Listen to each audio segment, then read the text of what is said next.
हमारे यहाँ का सिस्टम कभी कभी इतना ज्यादा स्लो हो जाता है कि जिसकी वजह से कई लोगों की जिंदगियां ही बर्बाद हो जाती हैं।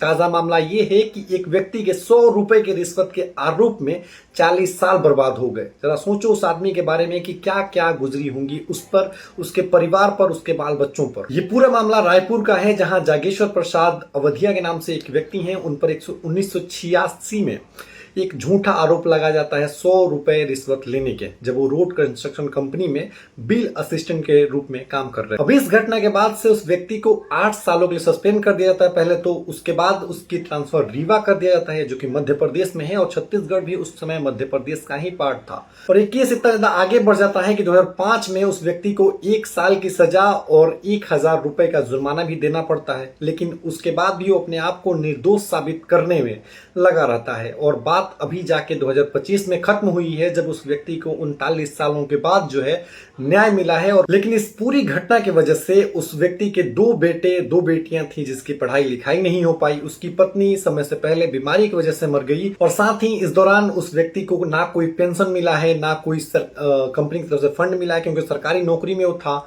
और जो भी गवर्नमेंट के फायदे थे वो भी उस तक नहीं पहुंच पाए। और उसका पूरा परिवार जो है कहीं ना कहीं बेइज्जती तो झेलता ही रहा। परिवार वाले, रिश्तेदार जो थे उसके, वो भी उससे बात नहीं करते थे। और ऐसी घटनाओं के लिए एक इंग्लिश में कहावत है जिसका हिंदी अर्थ ये है कि अगर न्याय देर से मिलता है तो वो अन्याय के बराबर होता है। बाकी तुम्हारे क्या ख्याल है इस पे, कमेंट करके बता सकते हो।